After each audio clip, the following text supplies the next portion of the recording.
It's my very big pleasure to introduce our luncheon keynote speaker, a dear friend, a former colleague, Dr. Anna Rubino. Anna has written a book a few years ago now on Wanda Jablonski, where Anna worked with Wanda at PIW. And I've learned today, after talking to people, that not many people know the history of Wanda, and that she's often referred to as the Midwife of Opec. This month, September 14th, OPEC celebrated its 57th year. And they, over and over again, the obituary for OPEC has been written. It's dead, it's non-functional. And I think that you're really going to enjoy hearing the history that Anna's going to talk about, because you'll see perhaps why it has endured all these years. When Anna, one reason a lot of people don't know is there wasn't documents. It's not like the internet today. So even when she was doing the research for the book from early 2000 to 2008 when it was published, there just wasn't the information on the internet. She had to go out and do interviews with 100 people before they passed on that knew the history of OPEC, so she could document it all and do the research. She interviewed everyone from Sheikh Yamani to the chauffeur of the head of Mobil to get her information. It's a really fascinating book, and Anna has done a fabulous job, and I know you're going to enjoy hearing her story about Wanda Jablonski. Anna?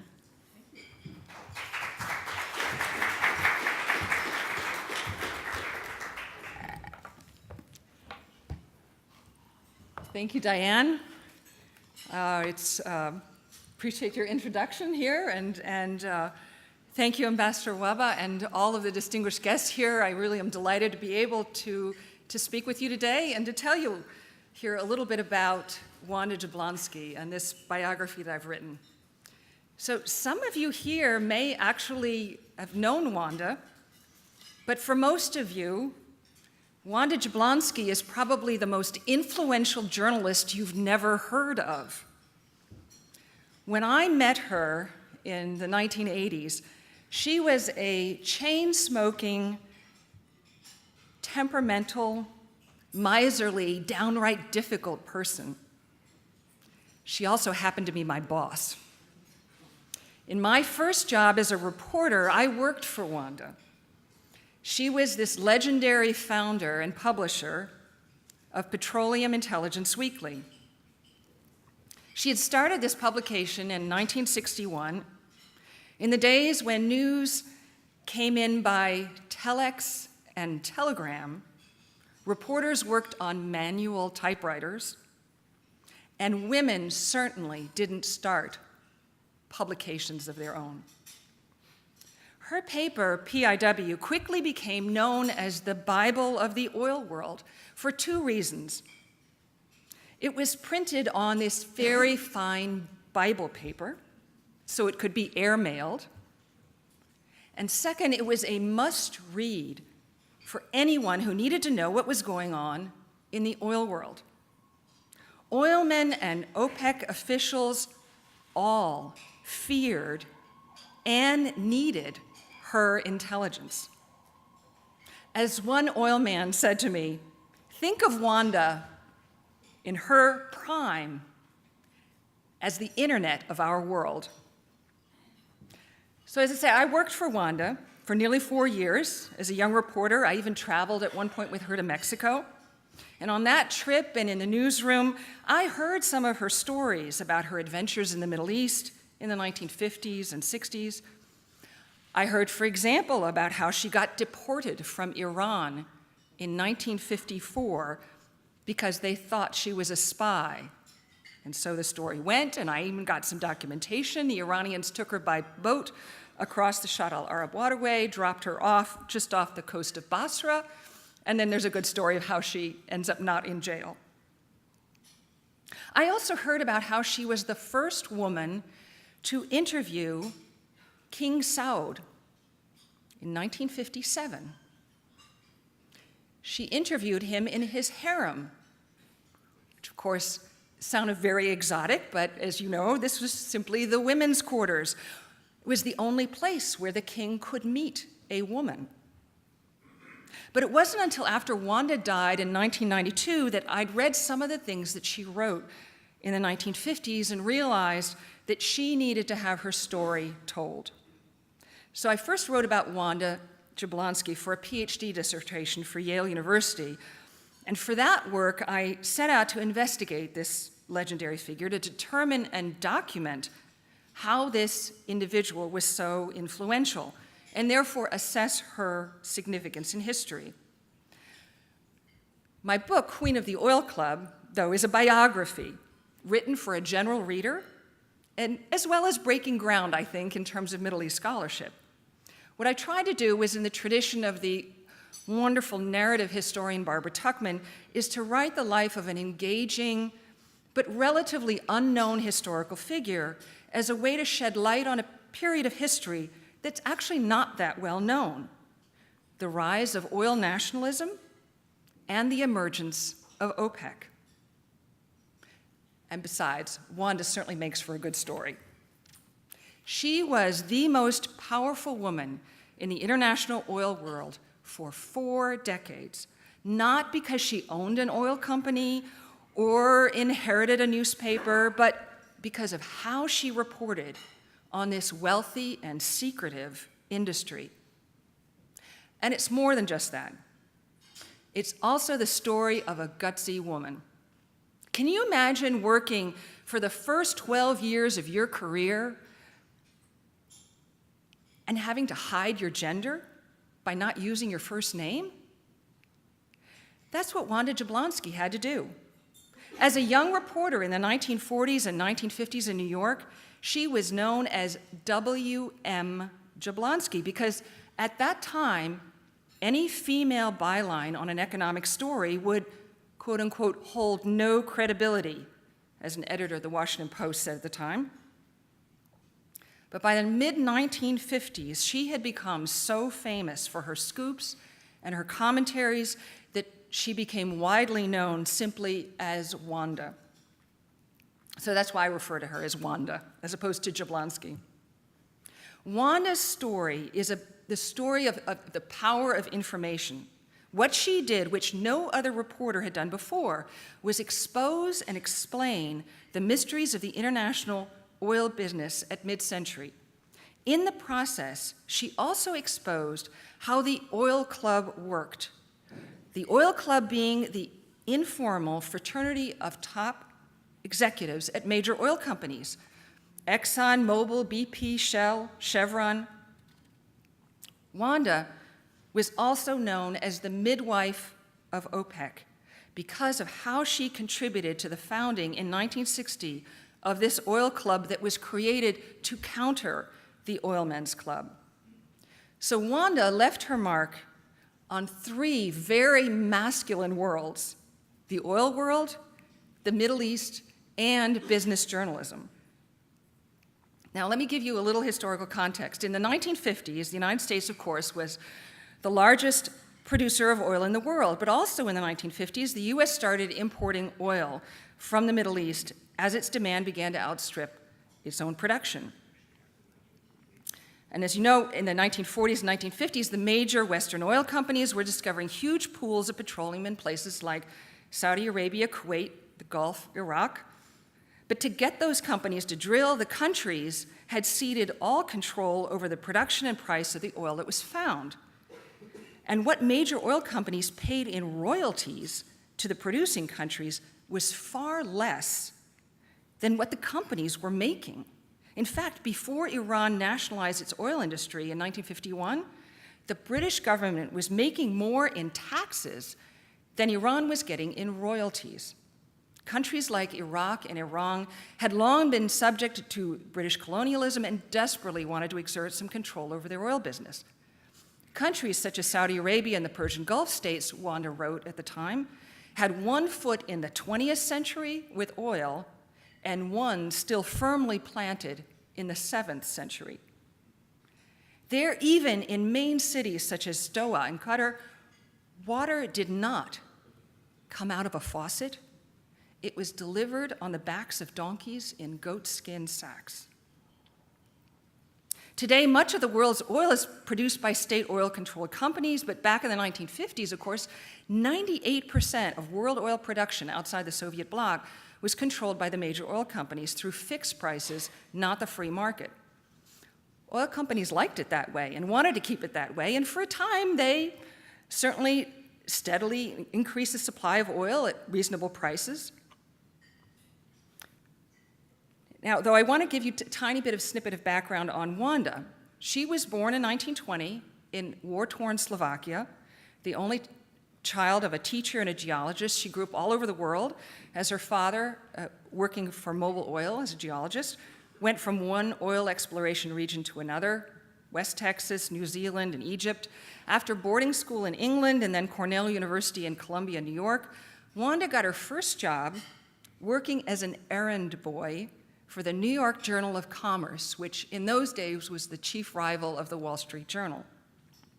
It was World War II, and some women were actually getting hired in newsrooms. Wanda quickly moved up and became an oil reporter and managed to hang on to her job when the war was over, even though most female reporters were fired to make room for returning servicemen. Wanda managed to thrive at the Journal of Commerce. When she was just 28 years old, in 1948, she got an amazing scoop that really established her as a major player in the international oil world.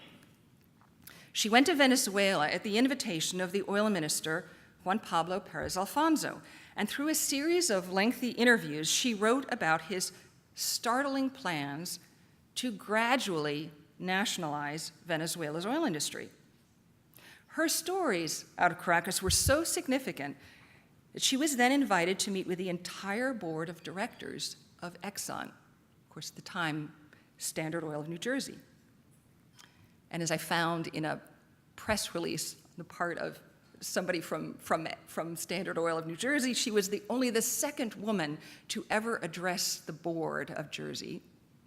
The first was the Queen of Romania. Even though she later admitted that her knees were knocking when she walked into that august boardroom at Rockefeller Plaza, remember, she was just 28 years old, she started behaving like she was a CEO. And after that meeting, all the company chairmen wanted to meet her. Wanda was known for having this extraordinary ability to coax information out of oilmen. Remember, she grew up in the oil fields. She could speak the language of derricks and drill bits. She was this little tiny woman, big eyes, and when she talked with you, she just riveted her attention on you. And she got stuff out of people. She was this masterful poker player. In fact, she knew how to bluff her way into getting all kinds of information. So in many ways, Wanda was an insider. She appreciated the oil industry, and she wrote engaging stories about what life was like for geologists and roughnecks in oil camps. But she was also and always an outsider, a reporter, an immigrant to America, and a woman. Now, let me give you a bit more. In 1953, Wanda started her regular reporting trips to the Middle East, first for the Journal of Commerce, and then for a new McGraw-Hill publication called Petroleum Week. Wanda had tried to get hired in the 1950s, but the New York Times wasn't hiring any women to do any business reporting at the time. So anyway, when she gets to the Middle East, Wanda's ability in the Middle East when she was there on her reporting jobs for Journal of Commerce. But her ability to report on the international oil business as both this insider and outsider, it really helped her. Because she could look at the world through the eyes of others, she quickly realized that the emerging oil nationalists she was getting to know in Iran, Saudi Arabia, the Gulf, and Venezuela had legitimate complaints against the major oil companies. For the most part, the Western press was scornful of them. But Wanda reported their views. She saw nascent power in their arguments, and she got to know these leaders, whether it was in the bars of Beirut or mud palaces of the Persian Gulf.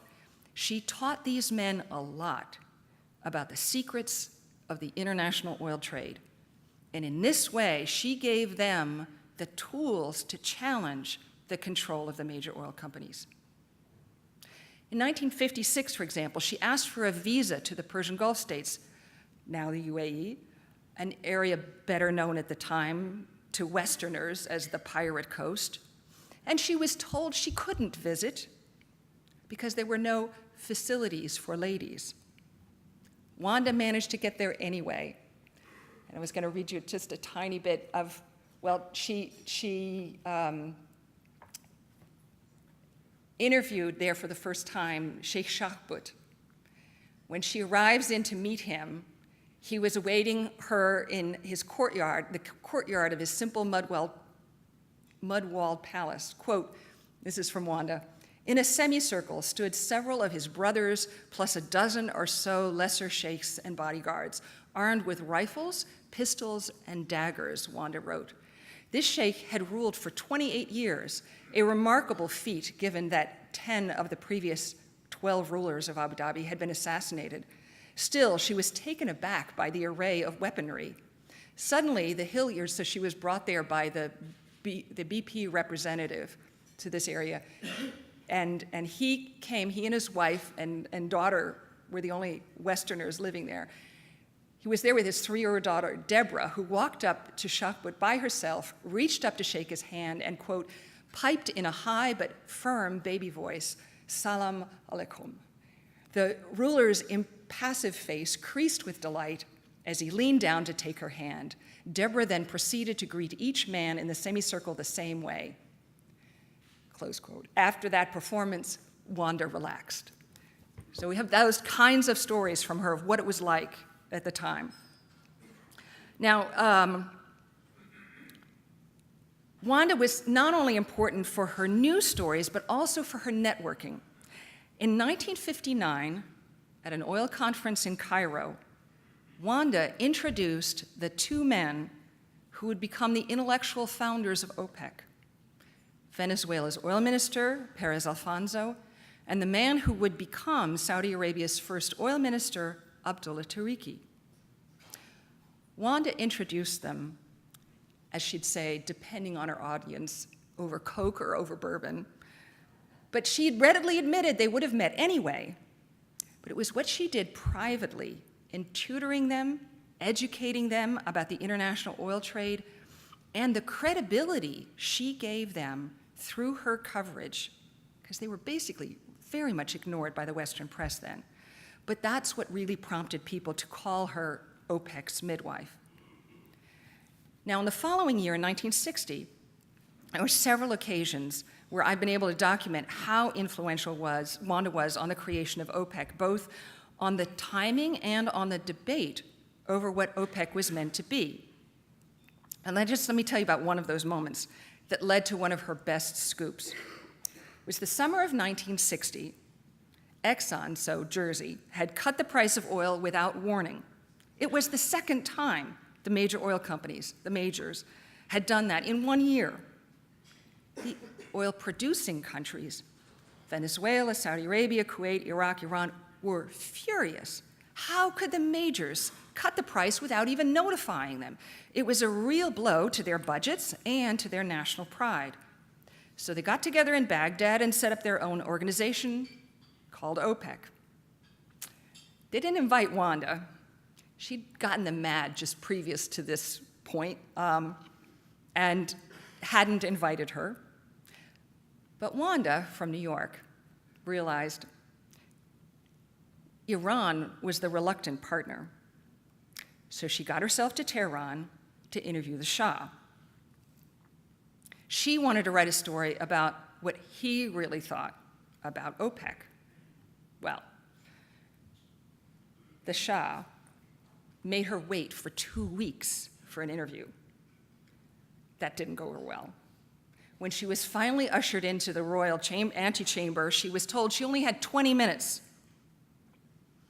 The Shah started off the interview by giving her his PR platitudes. After a while, she decided to stop taking notes, and she just stared at him. He droned on, smoking one cigarette after another, which was hard for her because, remember, I told you she was a chain smoker. So she started to tap her pencil. She finally interrupted him and asked, could she have a smoke? His attendants, she explained, had confiscated her cigarettes because she was told she was not allowed to smoke in front of the Shah. Of course you may smoke, the Shah said. And he gestured over to a table there where there were some cigarettes. She didn't reach for the cigarettes, so he then suddenly realized, he gets up from his royal chair behind his desk, and he goes over and he picks up the box of cigarettes and hands it to her, and she takes the cigarette, and he goes and sits down. Then she points out she doesn't have a match. So he has to get up one more time and light her cigarette. Now, Wanda loved telling the story, and she would always end it by saying, this is how you have to deal with monarchs. Well, she then proceeded to give him a tutorial on how the oil markets worked and provoked him enough to give her a huge scoop. She got him to admit that Iran, the Shah, did not want OPEC to have any real power. He just wanted it to be a consultative body. That was her scoop, got picked up by all the news media across the world and printed in lots of newspapers, including ones in Venezuela. She had a real impact. You see, even though she was known as OPEC's midwife, she got OPEC mad at her too. In fact, she got everyone mad at her at one point or another. She founded PIW back in 1961. She was not only the first woman to establish her own business newsletter written for this specialized audience, and also very much an entrepreneur in doing that at the time. But the trouble with it, though, was that it was a subscription-based newsletter. So she was vulnerable. For years, she had to deal with threats, boycotts, and even charges of spying. Not once, but twice, major oil companies, Texaco and then Exxon, tried to do her in by canceling their subscriptions, but they couldn't get the other companies, they couldn't get the other majors to join in because they all needed her intelligence. Now, I hope if you get a chance to read the book that you'll be entertained by her adventures from the Bedouin tents that she went to the Venezuelan jungle with her battle of wits with powerful leaders, and I think you'll be impressed by her courage in speaking truth to power. Even though she had her flaws, she refused to let herself be bullied by powerful men and institutions. Her story will also tell you about the titanic struggle between big oil and the newly formed OPEC that led to the two big oil shocks in the 1970s.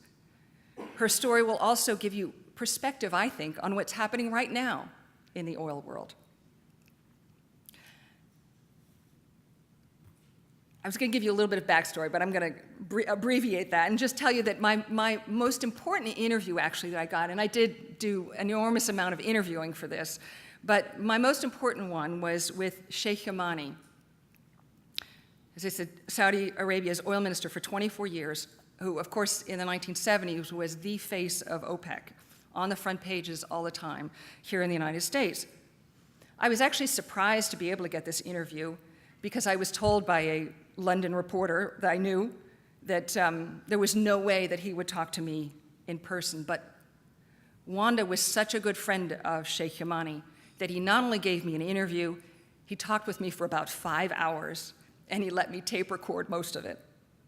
And he did give me a little scoop. He told me the backstory of what happened when he was dismissed by the king in 1986, when the price of oil had collapsed, and how Wanda, in effect, helped restore his reputation a little bit. So I think you'll find that story to be quite engaging and was definitely sort of one of my little scoops in the book. But I want to conclude, though, by letting you hear her voice just a little bit. And just briefly. So this is from an article she wrote in 1955 that she actually wrote for the magazine Collier's. And this was just after the US and the British oil companies had basically gutted Iran's attempt to I mean, this was basically when they came back to an agreement there on basically reestablishing their control over the industry there in Iran. And what she said was, quote, "Do not pigeonhole Iran. Nothing makes a Persian angrier than open interference in his country's affairs." And I would say even now, that humiliation is not forgotten. In terms of Wanda's involvement with OPEC, founded in 1960, she was interviewed after one of her frequent trips to the Middle East, and this was when she was giving a speech to Americans at that point. And she was speaking to the major oil companies at this. And her basic thing was, she told Americans that if they were going to keep buying Arab oil, they needed to, quote, learn to think how the Arabs think, not how we think they should think. And one more brief quote. During the first oil shock in 1973, Wanda cautioned against sending in US troops to get Middle East oil. She told the Christian Science Monitor, if we do that, quote, we'll have a showdown and no oil. Instead, she said, Americans should cut consumption through strong conservation measures, stimulate output through market forces, and develop alternate sources of energy, quote, so we don't become so dependent on foreign oil 20 years from now. That was 44 years ago. So that's the story of Wanda. I hope it will give you some historical context to the world of oil geopolitics and also give you some insight on the importance of a truly important investigative journalist. So I welcome your questions, and some of you may actually have recollections of Wanda, but actually before, and Diane's going to come up here with me, but before she does, I just want to say and thank Diane publicly, because I don't know if I would have gotten this book done without Diane. I worked with Diane, with Wanda in the 1980s, and as I say, her advice and her support while I was working on this book was tremendously important. So thank you, and I really appreciate being able to share Queen of the Oil Club with you.